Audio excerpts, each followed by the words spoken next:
জায়গাটা দক্ষিণ অস্ট্রেলিয়া, পাহাড়ের কোলে অবস্থিত একটা গ্রাম, নাম জিঙ্গল, যেখানে কিছু আদিবাসী মহিলা গ্রামের মেয়েদের শিকার করা শেখাচ্ছে।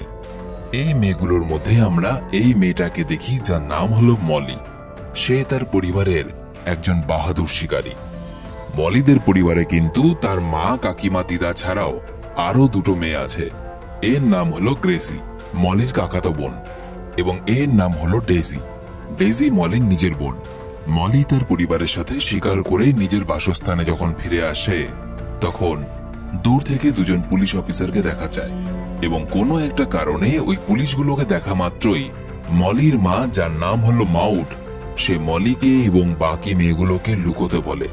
আসলে শ্বেতাঙ্গ পুলিশেরা মাঝে মাঝেই না আদিবাসীদের বস্তি থেকে এমন মেয়েদেরকে তুলে নিয়ে যেত যেসব মেয়েদের বাবা সাদা চামড়ার এবং মা অন্য জাতির ছিল। এদেরকে বলা হতো হাফ কাস্ট চাইল্ড। কিন্তু কেন এই মেয়েগুলোকে তুলে নিয়ে যেত এবং তারপরে তাদের সাথে কি করত, সেটা একটু পরে জানতে পারবে। এরপর আমরা এই অফিসারকে দেখি। অফিসারের নাম হলো নেভেলি। নেভেলি মলি এবং তার বোনেদের ক্যাম্পে পাঠানোর জন্য একটা অর্ডার পেশ করে। কথা মতো পরের দিন নেভেলির একজন লোক মলি এবং তার বোনেদের ক্যাম্পে পাঠানোর কথা বললে মাউট তাতে রাজি হয় না। মাউট বলে, আমার মেয়েরা আমার সাথে গ্রামে থাকবে। তবে কিছুক্ষণের মধ্যেই নেভেলির পাঠানো একজন গার্ড ওখানে আসে এবং মলিদেরকে নিয়ে যায়। মলি এবং তার বোনেরা সেখান থেকে পালায়। তারা প্রাণপণে ছুটতে থাকে, যদিও গার্ডদের গাড়ির গতির সঙ্গে ওরা পেরে ওঠে না। গার্ড এক এক করে মলি ও তার বোনেদেরকে টেনে হিচড়ে গাড়িতে তুলে নেয়। নেভেলির পাঠানো লোক মাউটকে বলে, এখন থেকে মলি আর তার বোনেদের লিগাল গার্জিয়ান হলো নেভেলি। মলির পরিবার ওদের তিনজনকে বাঁচানোর চেষ্টা করলেও তারা বিফল হয়। নেভেলির লোক ওদের তিনজনকে সাথে নিয়ে যায়। দেখা যায় মলি এবং তার বোনেদেরকে পশুর মতো একটা খাঁচার ভেতরে ভরে ট্রেনে করে তাদের গ্রাম থেকে অনেক দূরে নিয়ে যাওয়া হচ্ছে। প্রায় একদিন এক রাত সফরের পর তারা মরি রিভার নামে একটা খ্রিস্টান হোমে এসে পৌঁছায়, যেটা তাদের গ্রাম থেকে প্রায় 1200 মাইল দূরে অবস্থিত ছিল। এত দূরে অচেনা একটা জায়গায় তাদেরকে যেভাবে নিয়ে আসা হয়েছে, তাতে তারা যথেষ্ট ভয় পেয়ে রয়েছে। রাতের বেলা একজন সিস্টার মলি এবং তার বোনেদের শোয়ার ঘর দেখিয়ে দেয়। ওরা দেখে ওখানে ওদের মতো অনেক মেয়ে আছে, তারাও নাকি হাফ কাস্ট চাইল্ড। সেদিন রাতটা তিন বোন কোনো রকমে কাটালেও পরের দিন সকাল হলেই গার্ড সবাইকে ঘুম থেকে তুলে দেয়। বিছানার এক কোনায় শুয়ে মলি এসব কিছু দেখছিল। এরপর দেখা যায় একটা অদ্ভুত জিনিস।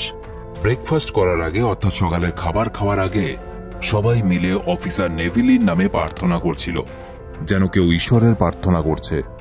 মলি, গ্রেসি ও ডেইজির কাছে এই সব কিছু ছিল অবাক করার মতো দৃশ্য। একটা মানুষকে, বলা ভালো একটা নিষ্ঠুর মানুষকে, সবাই ঈশ্বরের মতো কেন পুজো করছে? এরপর সিস্টার ওদের তিন বোনকে ভালো করে স্নান করিয়ে হোমের পোশাক পরিয়ে দেয়, কারণ কিছুক্ষণের মধ্যেই অফিসার নেভেলি সেখানে আসবে এবং অফিসার নেভেলি ঠিক করবে যে কোন মেয়েটার সাথে কি করা হবে। এদের মধ্যে যে মেয়েটার গায়ের রং বেশি ফর্সা, তাকে পড়াশোনা শিখিয়ে এগিয়ে নিয়ে যাওয়ার সুযোগ দেওয়া হবে এবং বাকিরা এই হোমের মধ্যেই থাকবে বন্দী। এরপর এক এক করে অফিসার নেভেলির সামনে সবাইকে পেশ করা হয় এবং নেভেলি তাদের গায়ের রং দেখে তাদের চিহ্নিতকরণ শুরু করে। এভাবেই কেটে যায় বেশ কয়েকটা দিন। আর এখানে মলির সাথে পরিচয় হয়, যার নাম লিজি। লিজি মলিকে এই ক্যাম্পের বিভিন্ন অদ্ভুত নিয়মকানুন সম্বন্ধে বলতো। এরপর একদিন ঘরের কাজ করার সময় তারা দেখে ক্যাম্প থেকে পালিয়ে যাওয়া একটা মেয়েকে খুঁজে নিয়ে আসা হয়েছে। লিজি মলিকে বলে মেয়েটা নাকি তার বয়ফ্রেন্ডের সঙ্গে পালিয়েছিল, কিন্তু আদিবাসী ট্র্যাকার ম্যাডোর নজর থেকে আজ পর্যন্ত কেউ এই ক্যাম্পের বাইরে যেতে পারেনি। আর যদি কেউ বিশাল বুদ্ধি লাগিয়েও এই ক্যাম্প থেকে পালিয়ে যায়, তবে ট্র্যাকার ম্যাডো তাকে ঠিক খুঁজে নিয়ে আসে। এবং এই জন্যই তাকে ট্র্যাকার বলা হয়, কারণ যারা পালায় তাদেরকে সে খুব ভালো করে ট্র্যাক করতে পারে যে তারা কোথায় যেতে পারে বা কোন পথ দিয়ে যেতে পারে।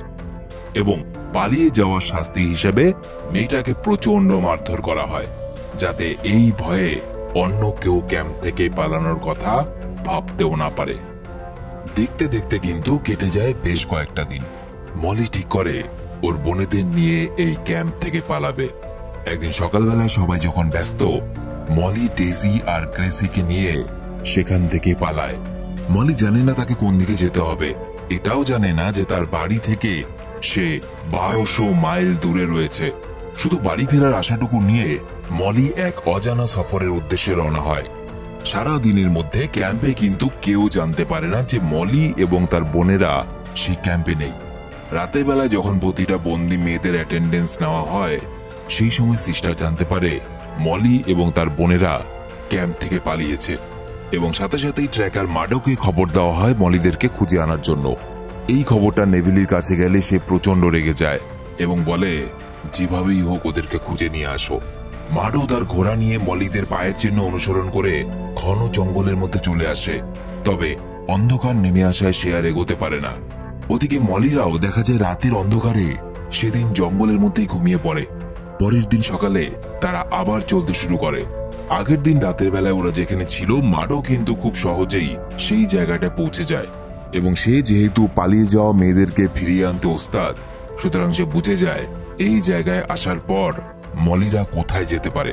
এদিকে দেখা যায় মলিরা চলতে চলতে একটা নদীর সামনে এসে পৌঁছায়, কিন্তু মলি জানতো যে ট্র্যাকার মাডো তাদেরকে অবশ্যই খুঁজতে আসবে, এবং এই জন্য বুদ্ধি করে মলি তাদের একটা ব্যাগ নদীর গতিপথের বিপরীতে কিছুটা দূরে ফেলে দেয়, যাতে মাডো যদি তাদেরকে খুঁজতে আসে, মাডো যাতে বিভ্রান্ত হয় এবং অন্য পথে চলে যায়, এবং সে নিজেদের বোনকে নিয়ে জলস্রোত যেদিকে সেদিকে এগোতে থাকে। দেখা যায় মলির বুদ্ধি কিন্তু কাজ করে যায়। মাডো মলির ব্যাগটা পড়ে থাকতে দেখে নদী স্রোতের বিপরীত দিকেই এগিয়ে যায়, আর মলিরা ঠিক তার উল্টো পথে নদীর পথ ধরে রওনা হয়। তবে আগেই বলেছি, মাডোর অভিজ্ঞতা এবং বুদ্ধি কিন্তু অত্যাধিক, এবং এই জন্য মলি বেশিক্ষণ তাকে বিভ্রান্ত বা ভুল পথে চালিত করতে পারে না। কিছুক্ষণের মধ্যেই মাডো বুঝে যায় যে মলিরা নদীর বিপরীতে নয়, বরং জলস্রোতের সাথেই এগিয়ে চলেছে, এবং তারপর সে মলিদের ধরার জন্য উল্টো পথে রওনা হয়। যদিও ততক্ষণে মলিরা অনেকটা দূর চলে গেছে, কিন্তু মাডো দ্রুত গতিতে সেদিকে এলে ঘোড়ার পায়ের আওয়াজ শুনে মলিরা জঙ্গলের মধ্যে লুকিয়ে পড়ে। ফলে এই যাত্রায় মাডো কিন্তু ওদেরকে ধরতে পারে না, কিন্তু বিপদ এখনো মাথার উপরে আছে। নদীর পথ ছেড়ে মলি খরা জমির উপর দিক দিয়ে এগোতে শুরু করে। কিছুটা দূর যাওয়ার পর তারা দুজন আদিবাসী লোকদের দেখতে পায়। তারা একটা পশু শিকার করে নিয়ে যাচ্ছিল। মলি তাদের কাছে খাবার চায়, খুব ক্ষুধার্ত, কাল থেকে যে কিছুই খায়নি। ওদের পোশাক আশাক দেখে আদিবাসী লোকটা বুঝতে পারে মলি ও তার বোনেরা শ্বেতাঙ্গদের হোম থেকে পালিয়ে এসেছে। এছাড়াও সে মাডোকে নদীর আশেপাশে খোঁজাখুঁজি করতে দেখেছিল, তাই ওই ব্যক্তি মলিদের খাবার জন্য শিকার করা পশুটার লেজটা কেটে তাদেরকে খেতে দেয়, আর সাথে একটা দেশলাই দেয় যাতে তারা ওই পশুর লেজটাকে পুড়িয়ে খেতে পারে এবং রাতের অন্ধকারে আগুন জ্বালিয়ে সুরক্ষিত থাকতে পারে। 3 দিন ক্ষুধার্ত থাকার পর এইটুকু খাবার পেয়ে তারা অনেক খুশি হয়। ওদিকে মাডো মলি ও তার ছোট বোনদের পায়নি। খবরটা নেভিলির কাছে গেলে সে পাগলের মতো আচরণ করে, কারণ তার ওখান থেকে আজ অব্দি কেউ পালিয়ে বাঁচতে পারেনি। সে তার লোকেদেরকে বলে যে করেই হোক ওই 3টে মেয়েকে খুঁজে বের করতে হবে। পাশাপাশি নেভিলির লোক মলির গ্রামে গিয়ে ওর মাকে জানায় যে তার মেয়েরা ক্যাম্প থেকে পালিয়ে গেছে। এটা শুনে মাউট খুব খুশি হয় এবং সে তার মেয়েদের ফিরে আসার অপেক্ষায় দিন গুনতে থাকে। ওদিকে মলিদের কাছে খাবার শেষ হয়ে যাওয়ায় মলি এক শ্বেতাঙ্গ মহিলার মুরগির খামারে ঢুকে ডিম চুরি করছিল, কিন্তু ওই মহিলা মলিকে ধরে ফেলে। যদিও মহিলা মলিদের কিছু করে না, বরং সে ওদেরকে কিছু খাবার দেয়, গরম পোশাক দেয়। আসলে মহিলা ভেবেছিল মলিরা ওখানে খরগোশের শিকার করতে এসেছে। মলি তাকে র্যাবিট প্রুফ ফেন্সের কথা জিজ্ঞেস করলে মহিলা তাকে পথ বলে দেয়। এই র্যাবিট প্রুফ ফেন্সে পৌঁছতে পারলেই মলিরা বাড়িতে ফিরতে পারবে। কিন্তু কিছুটা দূর যাওয়ার পর এই ধুধু মরুভূমিতে তারা কিছুই বুঝতে পারে না যে তাদের কোন দিকে যাওয়া উচিত। যেদিকে দু চোখ যাচ্ছে মলি ও তার বোনেরা সেই দিকেই হেঁটে চলেছে। দেখতে দেখতে দিন এগোতে থাকে।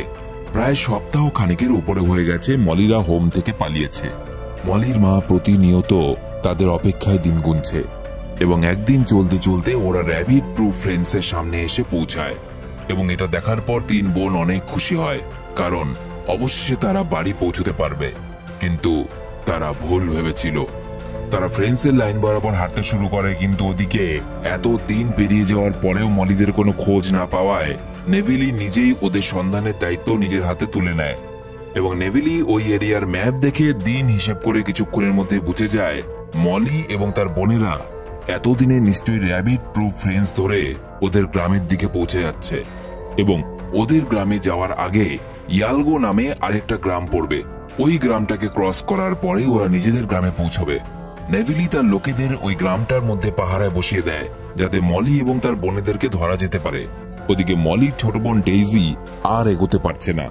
শক্ত মাটি নুড়ি কাকুরের মধ্যে তার পা কেটে যাওয়ায় সে মাঝ রাস্তাতেই বসে পড়ে। মলি ডেইজিকে কাঁধে তুলে চলতে শুরু করে। ওদিকে নেভিলির লোকেরাও তাদের পরিকল্পনা মতো মলিদের খোঁজার জন্য বেরিয়ে পড়েছে। আর কিছুক্ষণের মধ্যেই তারা মলিদেরকে ধরে ফেলতে পারবে। চলতে চলতে মলিরা একটা লোককে দেখতে পায়। তারা সেই লোকটার কাছ থেকে কিছু খাবার চেয়ে নেয়। মলি ওই ব্যক্তিকে জিজ্ঞেস করে, জিঙ্গল গ্রামটা কোন দিকে? লোকটা বলে, এখানে দুটো র্যাবিট প্রুফ ফ্রেন্স আছে। তোমরা এখন যে ফ্রেন্স ধরে হাঁটছ সেটা জিঙ্গল গ্রামের দিকে যাবে না।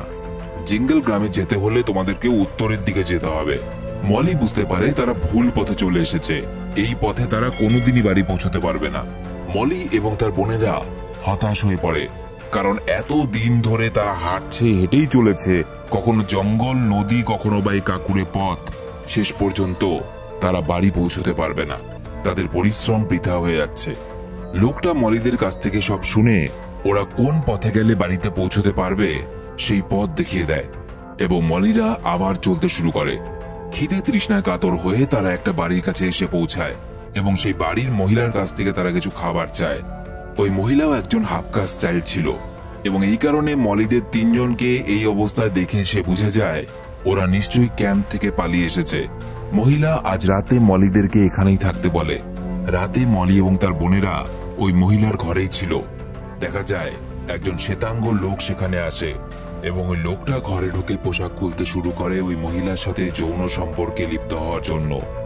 আসলে এই হাফকাস্ট মহিলা ওই শ্বেতাঙ্গ পরিবারের একজন কাজের লোক ছিল, তাই তাকে সবসময় মালিকের যৌন খিদে মেটাতে হয়। তবে আজ রাতে ওই ব্যক্তি মহিলার ঘরে 3টে বাচ্চাকে দেখে সেখান থেকে চলে যায়। যেহেতু একজন শ্বেতাঙ্গ লোক তাদেরকে দেখে নিয়েছে, এই ভয়ে মলিরা ওই বাড়ি থেকে চলে যেতে চাইছিল, কিন্তু মহিলা তাকে আশ্বস্ত করে বলে, এখানে তোমাদের কোনো ভয় নেই। কিন্তু মহিলাটা ভুল বলেছিল, কারণ কিছুক্ষণের মধ্যে নেভিলির লোকেরা সেখানে এসে পৌঁছে যায়।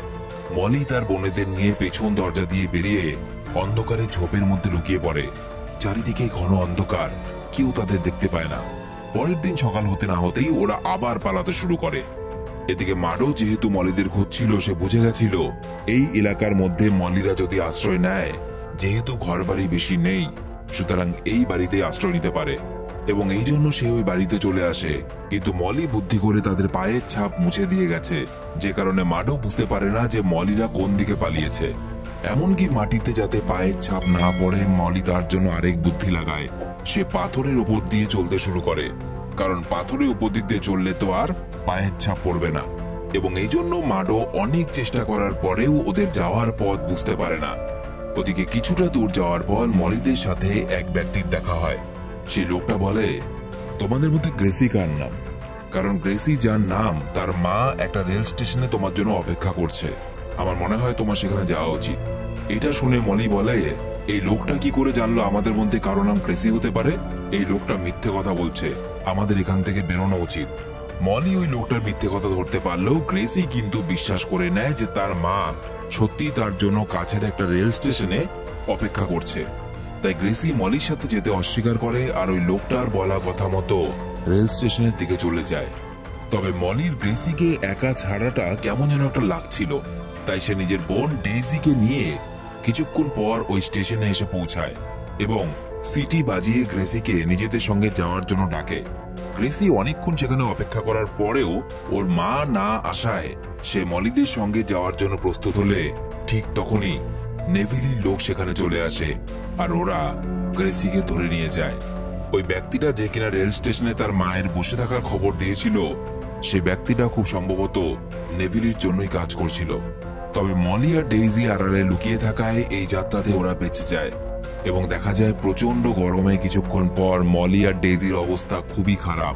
গ্রীষ্মের দুপুরে ফাঁকা মরুভূমিতে ওরা এই গরমের মধ্যে আর চলতে পারছে না।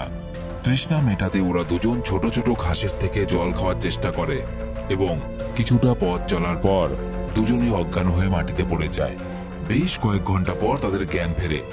মলি আকাশের দিকে তাকিয়ে দেখে একটা চিল উড়ে বেড়াচ্ছে।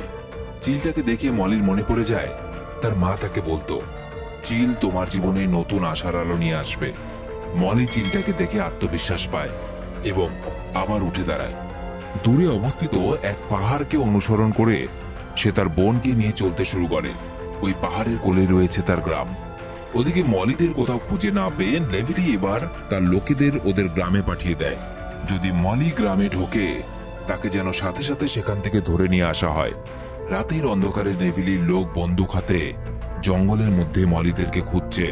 ঠিক এমন সময় মলির মা লাঠি হাতে তাদের সামনে এসে দাঁড়ায়। এক মায়ের ক্রোধের সামনেই তারা হার মেনে যায় এবং এই কারণে ভয়ে লোকটা ওখান থেকে পালিয়ে যায়। আর কিছুক্ষণের মধ্যে মলি আর ডেইজি ওদের গ্রামে এসে পৌঁছায়। ১,৫০০ মাইল পথ অতিক্রম করে ফেলেছে তারা। প্রায় ৯ সপ্তাহ অর্থাৎ ২ মাসের বেশি অধিক সময় ধরে চলতে চলতে অবশেষে তারা নিজেদের গ্রামে নিজের মায়ের কাছে এসে পৌঁছেছে। মলি গ্রেসিকে ফিরিয়ে আনতে না পারার জন্য মায়ের কাছে ক্ষমা চায়। এরপর মলি, তার বোন, তার মা এবং সপরিবার ওই গ্রাম ছেড়ে অন্য জায়গায় চলে যায়, কারণ তারা জানতো নেভিলির লোক আবার আসবে তাদের নিতে। ওদিকে মলি আর ডেজিকে ধরতে না পেরে অবশেষে নেভিলি হার মেনে নেয় এবং মুভিটা এখানেই শেষ হয়ে যায়।